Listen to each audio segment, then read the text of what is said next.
get asked a great deal about the use of AdEspresso and how I use it and how I find it useful.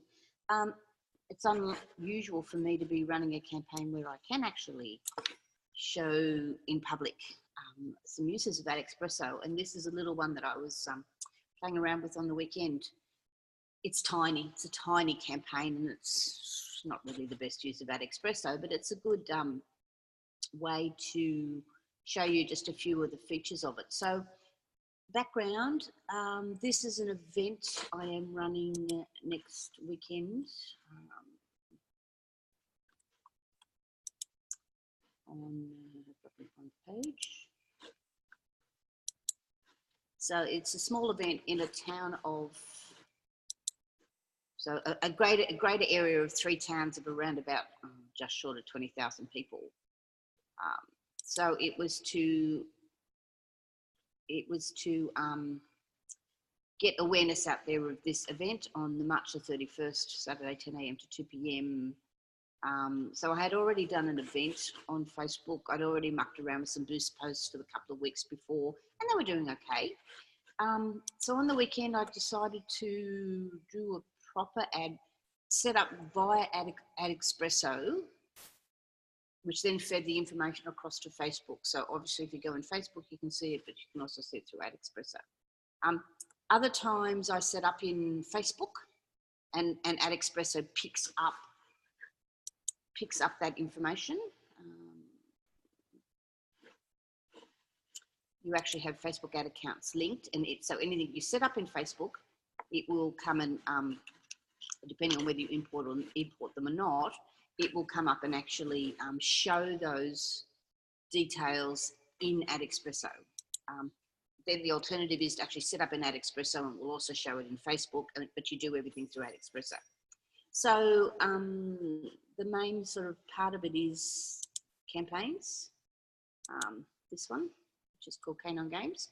So this was set up in, I'll just show you that I won't do it because I don't want to set up again, but new campaign. Campaign name, which ad account do you want to run it off?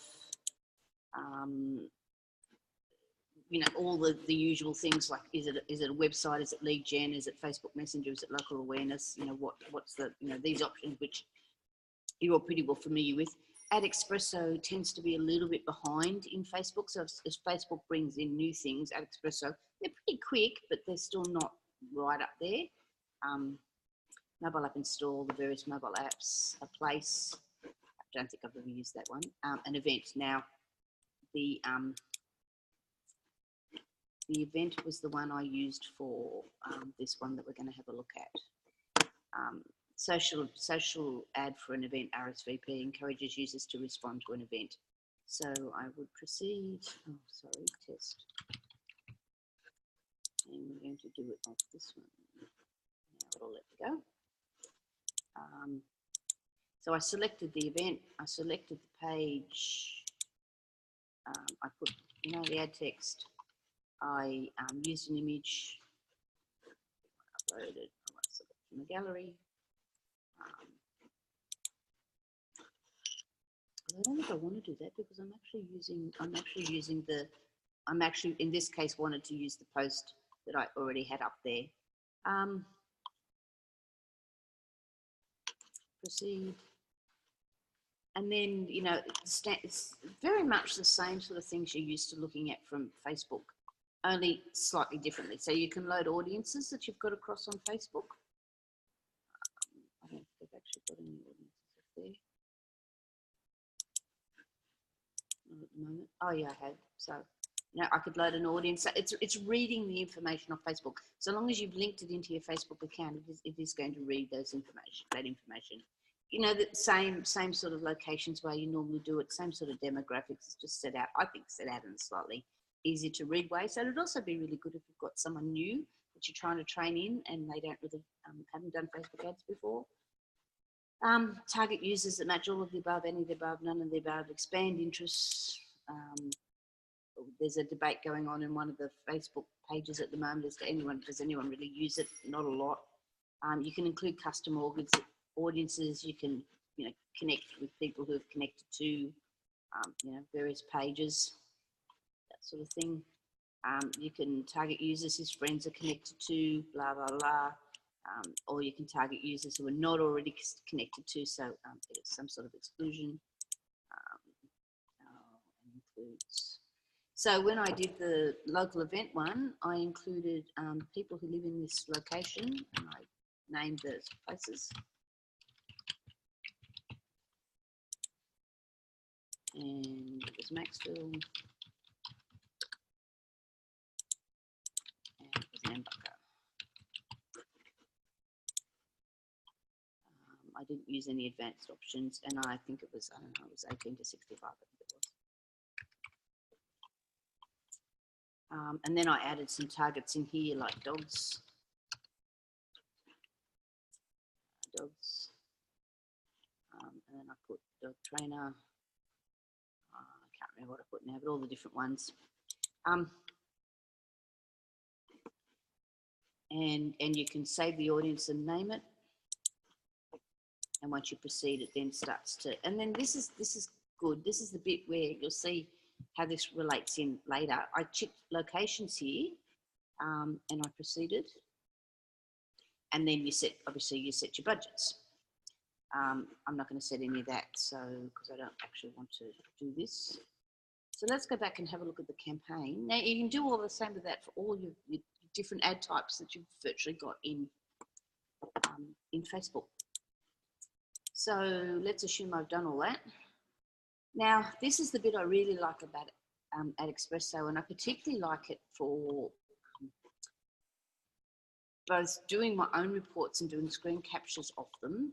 And also a lot of the reporting I do to clients is actually by Zoom.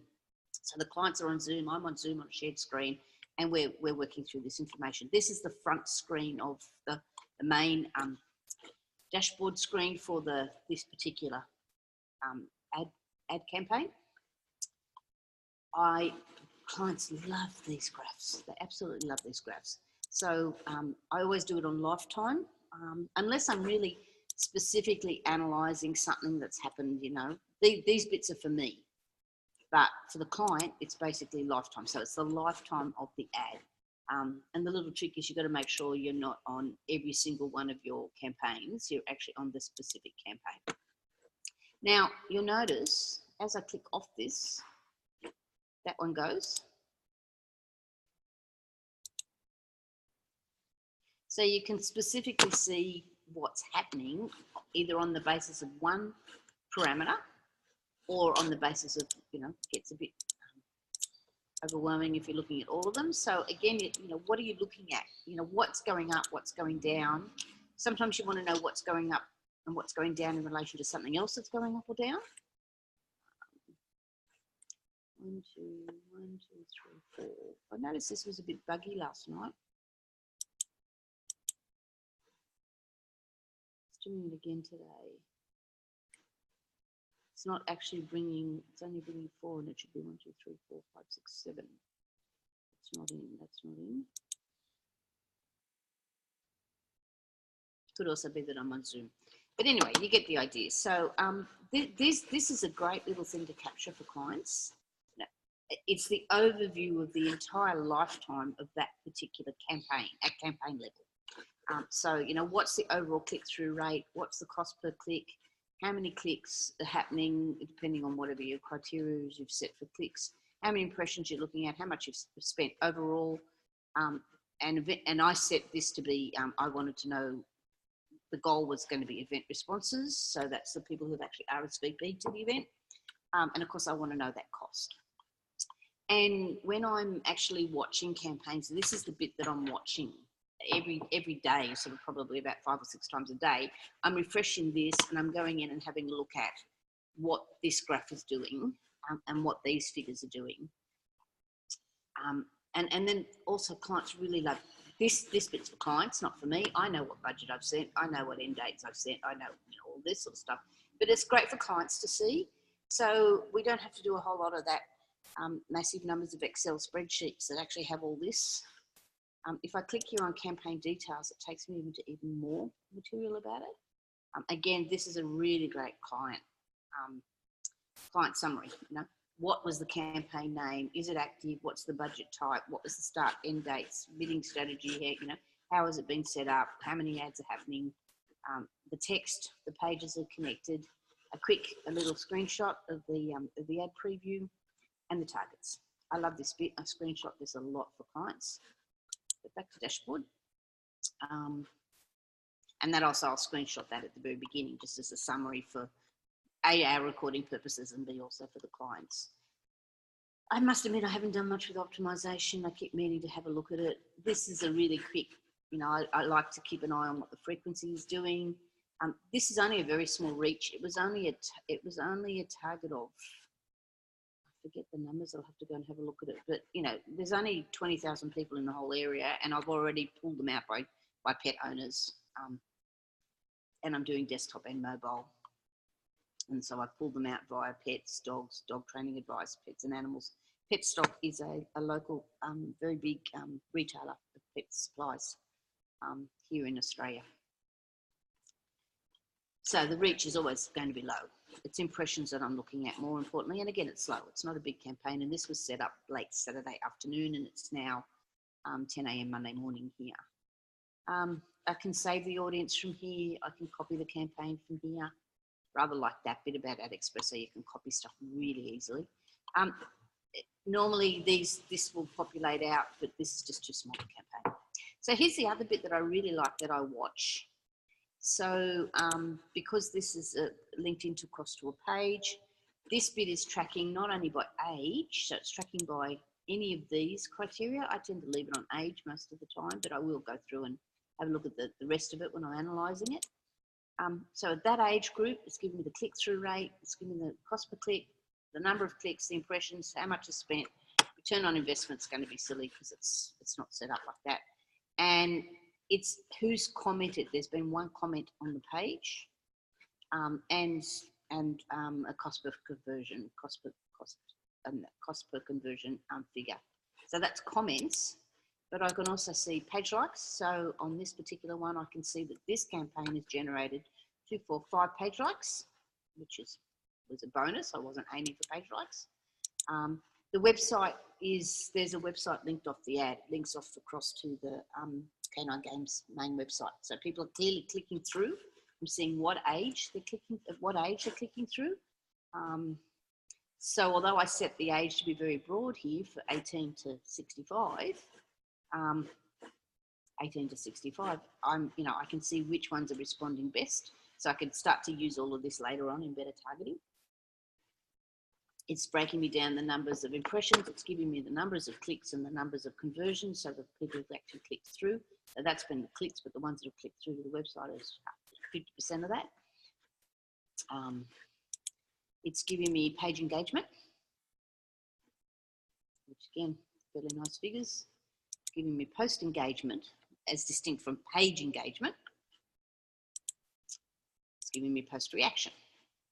So 2 people have actually reacted. And it's giving me, because I set it for RSVP, it's telling me 8 people, 3, 4, 5, 6, 7, 8 people have RSVP'd. Depending on which campaigns you do, you can get the relevance score down here, not particularly in this campaign. This campaign, it's because it's an event. I've got post reaction, page likes, comments. I can click through and moderate the comment out of it. It's going to have to moderate on Facebook, but so be it. I know this comment, this was just a tag. This was tagging other people in. So it'll take me through, which I rather like. And this bit's always a bonus. You've set your interests, and I can see automatically from here that Petstock, and actually this has changed since last night. Petstock was doing much better last night, and dog wasn't doing real well last night. Pet's done real well. Dog agility is doing nothing, so I can go and refine my interests. If you've got lots of interests, the show all will show you lots of interests, but I don't. I know how many impressions are coming from which interest. I know how many clicks are coming from them, and I know my click-through rate. It will show top, and if there's more than one ad, it will show top ad and bottom ad. I must admit, I don't pay that much attention to that. I'm looking more at the numbers. And it will show me the best times of the best periods and the best hours. Again, I don't pay much attention to that. When I run Facebook ads, I run pretty well, 24/7. So that's the overall view of the campaign. Then you can go into each of the ads, and this is going to break down, because I asked it to break it down by location. This is telling me how I'm going across the 3 locations. Impressions, clicks, dollars spent. So it's breaking down the dollars. This has only got a $5 a day budget on it. And where am I getting the best responses from? So if I was getting a whole stack from Nambucca Heads and nothing from Maxwell, then I could clearly turn one or the others of these off and tweak it at this level. And of course, as in Facebook, you can customize columns and get a whole lot of other interesting stuff happening. There's no relevant score happening. Excuse me. As you can see, you can get quite a lot of other stuff sitting here in these columns. And then, so this is at ad set level, but I can actually see the ad, and I can edit the ads from within here. I can clone, I can delete them, I can do all of this sort of stuff, and I can actually see the ads. So if I was running, and I'll show you in a minute, split testing and running a whole lot more ads, but and I can view it on Facebook. So I can flick across. I really like the ability to be able to flick in and across to Facebook on this. And this, this is obviously live updating. 9 people interested. So that first front number we saw of 8 is clearly had another one. So there was always a little bit of a lag, but that's okay. You pick it up. So I can get in here and be very specific about what's working and what's not working, and what I can turn off and what I can turn on. I can go back in and edit targets and things from here. Take that with a grain of salt as whether you want to edit targets and things when you're in a running ad, but depends on whether you're in test phase or in a running ad. Ads reporting, well, this is again more analytics, and this is because I set it for location. This is breaking it down by location. I can pause by location in any one area. And I really like this bit. I was running an e-com campaign the other day, and it was really good to add.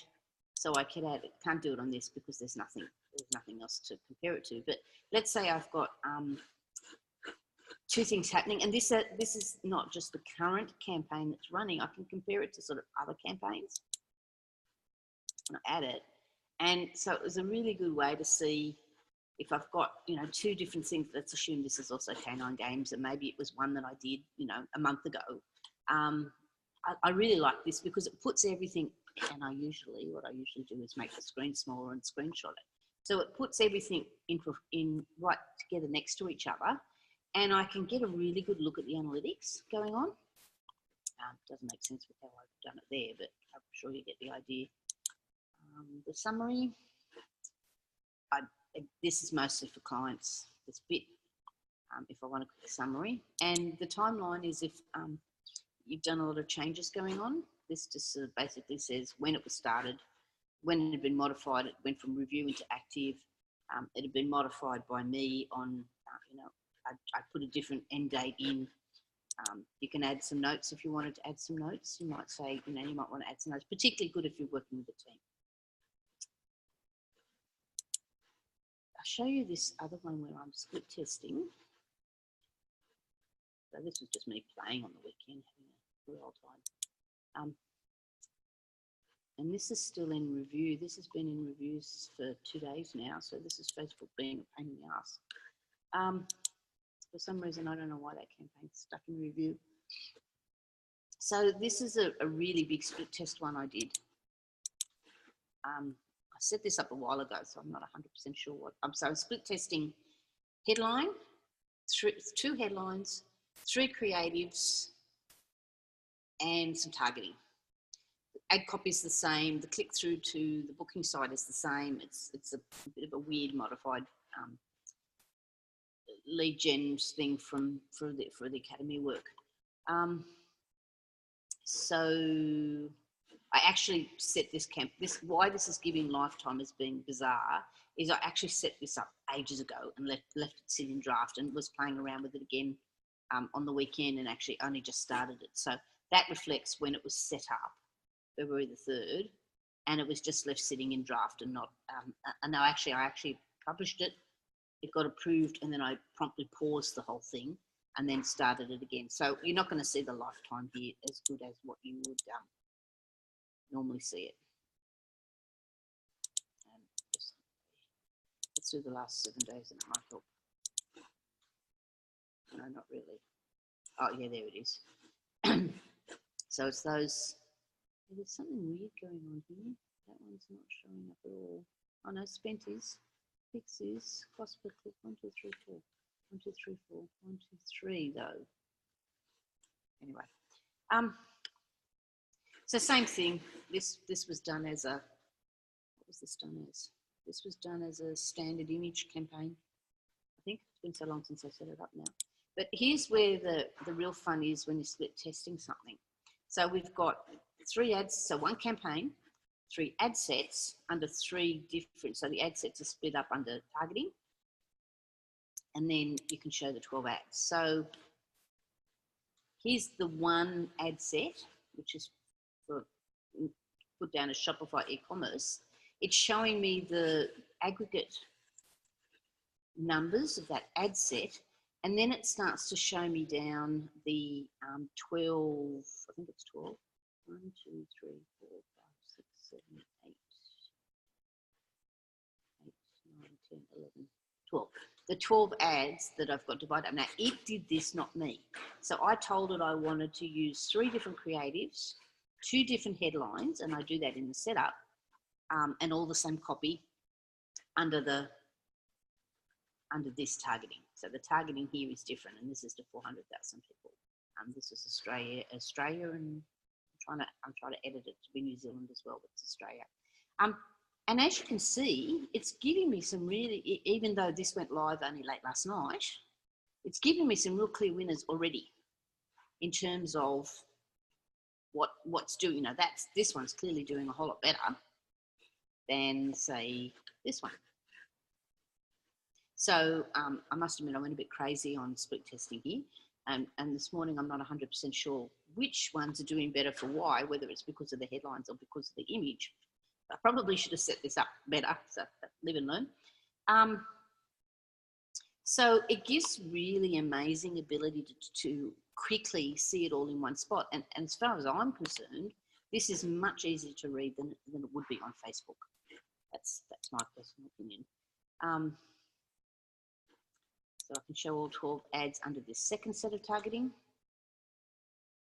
And as you can see, there's some really clear winners here. So, and it actually splits. So you set your budget as a daily budget. The way I've done this is I've set it as a daily budget, and then it's just splitting the budget up itself. So it was set as a $15 a day budget. It's allocated $3.20 daily to this ad set, $3.20 daily to this ad set, and $6.80 daily to this ad set.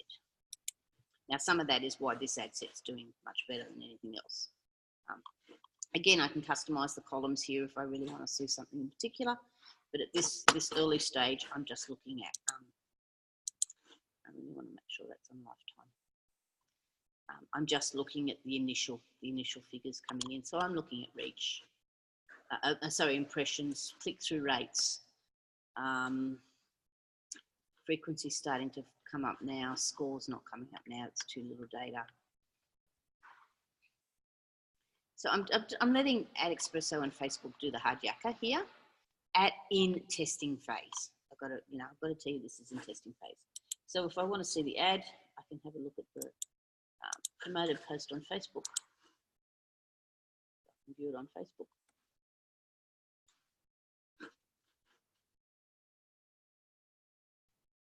This isn't a really serious campaign. This is just me playing around more to the point. Which is why there's sort of funny graphics and all sorts of silly things. I can view it on Instagram without having to go in and out of Instagram, which is a massive bonus.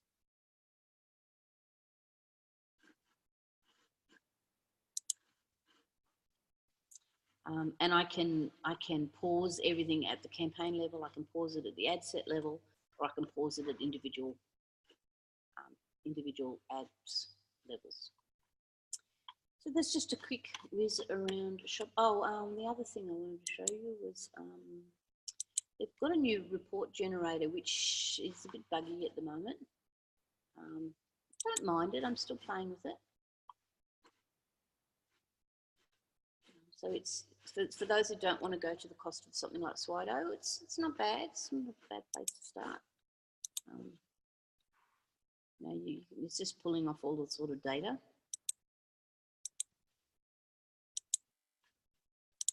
So I haven't given it a campaign to select from.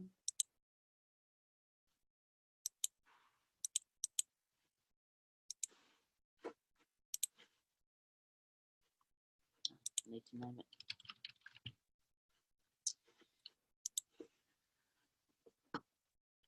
So again, this is quite handy for when you're doing clients reports. I don't use it to do my own reports.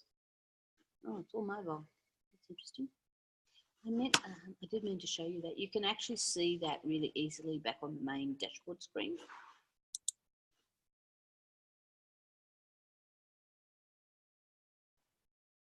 So yeah, if you really want to create all sorts of pretty graphs, and this is a nice way to create something that you can then PDF and give to your send through to your clients. And I've looked at Slido. I haven't looked at Report Garden, but I've looked at Slido, and I think this just so much better. Considering it's within the cost of AdEspresso, which is, I think I'm paying about 64 something Australian a month.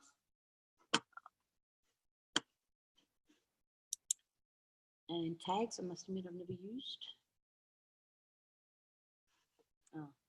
I obviously was playing around with the tag, and I set a tag, Facebook ads. How useful, not.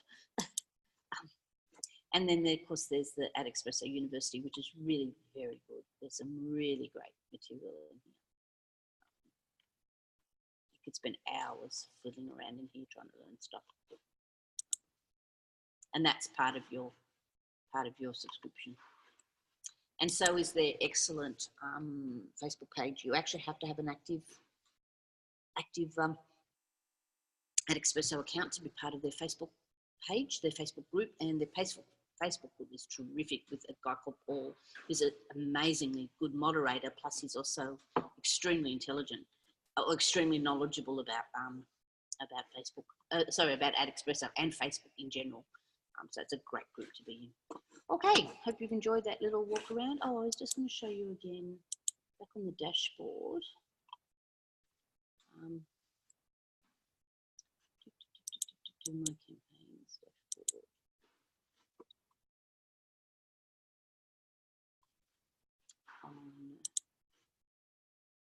This one.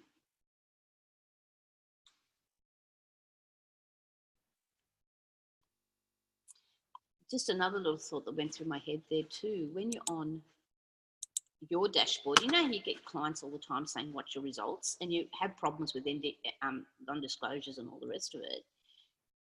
There's possibly an ability to do all this. There's nothing much showing here because I'm not running much through it, but at this stage, but you could possibly wow them away with some really interesting graphs here that don't compromise, so long as they're not seeing the bottom down here, then they're not compromising any NDAs, but you're actually seeing overall what you're managing to do as an agency or as an individual in terms of click-through rates and cost per clicks and numbers of clicks. So those numbers, when you've got decent-sized campaigns running through here, can be really quite substantially impressive. I was running a campaign through here the other week, and it was up around the 300, a high, high 300,000 impressions and a decent ad spend and quite a number of good conversions and all that sort of thing. And it was really impressive. It was really impressive. So if you actually do it as all of your dashboard, so every campaign you've ever run for lifetime, it could generate a really, really, really interesting picture that would be worth possibly. And okay, so you might still capture this, but you could just, reduct out the names if you like, if they're too obvious. So yeah, what I was going to show you was what I really like is this. So it's a really quick way of seeing what's working, you know, where, what devices, without doing anything in terms of targeting on Facebook. You just, it's telling you that, it's picking up that data from Facebook without you having to say, oh, having to do an actual ad set or ad that specifically targets desktop or mobile, and of course it splits the mobiles down even more. Not sure why I would, but I don't know, maybe I've got something that's for Apple, and so I want to know whether it's an iPhone, iPad, iPod, you know, so I want to maybe specifically split out those. And again, so it's this here over here plus this over here. It's giving you two lots of ways of inspecting, and there's two corresponding inspections going on, which is great. So you very quickly can see. So if we go to Canon Games, and do that. I think if it's, unless it's changed this morning, but last night it was pretty well, everything was pretty well all mobile. iPhone, yeah, no desktop at all. Oh, 14 impressions. iPhone, iPad, iPhone and Android, and pretty well everything else is not even rating. And Android, interestingly, is rating, oh no, it's about the same. iPhone and Android is about half and half, an iPad. I think you might find a lot of the iPads probably me. So if you want to grab those sorts of figures, so I want to know who's RSVP'd on what device. Okay, I'm doing better on, I'm doing just as well on Android as I am on iPhone. Okay, that's enough for me raving. Hope you enjoyed it.